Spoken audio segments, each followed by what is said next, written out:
Writing book reports, doing journal entries, novel studies, reading responses. I think those are situations that all students have been in where they've had those tasks given to them by their teacher. And I know that because I am a former teacher. I taught elementary and junior high students, and now I'm the author of 6 books for young people. So I do have some insights to offer you about those certain jobs that you're sometimes asked to do. But first of all, I'll just introduce myself. My name is Karen Spafford-Fitz. I'm the author of 6 books for young people, for kids and for teens.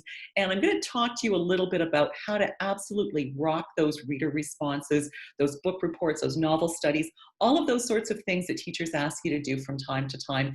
And honestly, that I have asked students to do from time to time as well when I was a classroom teacher. So I have some definite thoughts about how to go about doing that. And first of all, just a little bit of a behind the scenes tip for you. When teachers give you those assignments, what they're looking for is to see that you have not just read the book, but that you've thought about it quite a lot. You've thought about what you've read. You've thought maybe about the different themes, the different characters, the different ideas that are being discussed in the book. And so what I've done is I've developed 3 questions that are really helpful for students when they're doing those sorts of assignments, whether it's writing a reader response or a journal entry about a book that you've been reading or doing part of your novel study. So here are the 3 questions that are going to be really helpful to you, because if you think about these and you answer these questions in the course of your reader response or your journal entry or what have you, you're going to find that you do really well with it. You're going to dazzle that teacher, and you're going to pull in top grade, I think. So the first question that you need to answer is, what do you notice in the book? The second one is, how does the story make you feel? And the third one is, how does the story remind you of your real life? So once again, what did you notice? How did this story make you feel? And how does this remind you of your real life? And if, when you're doing your writing response to the book that you're reading in class as a novel study or a book that you're reading individually, I think you're really going to impress that teacher. And I thought it might be helpful as well to just work through a little example together. And so what I'm going to do is I'm going to read an excerpt to you from my second book, which is called Vanish. And Vanish is a book that I wrote for kids who were about 9 to 13 years old. And I'm going to read you a little bit from the first chapter. And because I'm not going to be jumping into or starting right at the very beginning, but actually jumping in a little bit later on, there's a little bit of information that you need to know about this story so you understand the excerpt I'm reading to you. First of all, the main character, or the protagonist, is a grade 8 student named Simone. And Simone is a new student at her school. She's not really happy with being there. She's not finding that she's really fitting in at this point. And something else she's not happy about is she has been placed into an option class called Leadership Studies. And she doesn't like that because very often it involves making school announcements or talking in front of big groups of people, maybe even whole classes. And she is quite shy. So things are really not going very well for Simone. And when at the start of this reading that I'm going to do with you, she's standing outside of the kindergarten class with the rest of the leadership studies students. And they're going to be waiting. They're waiting there because they're going to be starting to work with the kindergarten students. They're going to be doing a Kinder Buddy project. So I'll start reading from that point in Vanish. I glanced through the window into the kindergarten classroom. Little girls with pigtails and little boys in superhero t-shirts scramble to put away storybooks. Ms. Boyd is directing traffic. This might take a while. And unfortunately, I'm standing right beside the richest, most spoiled teenagers in the history of forever. Their names are Stacy, Miranda, and Tessa, but I think of them as the Runway Girls. As usual, they are working through their 3 favorite topics of discussion. Their first topic is fashion.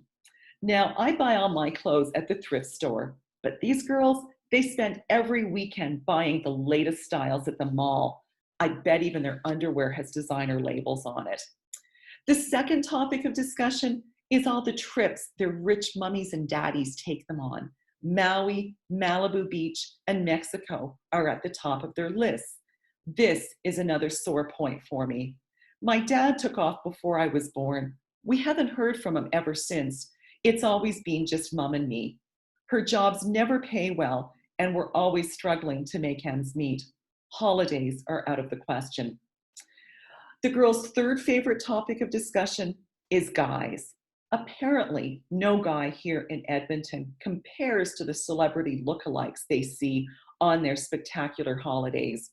But that doesn't stop the runway girls from constantly crushing on Aaron. As usual, they've squeezed in as close as possible to him.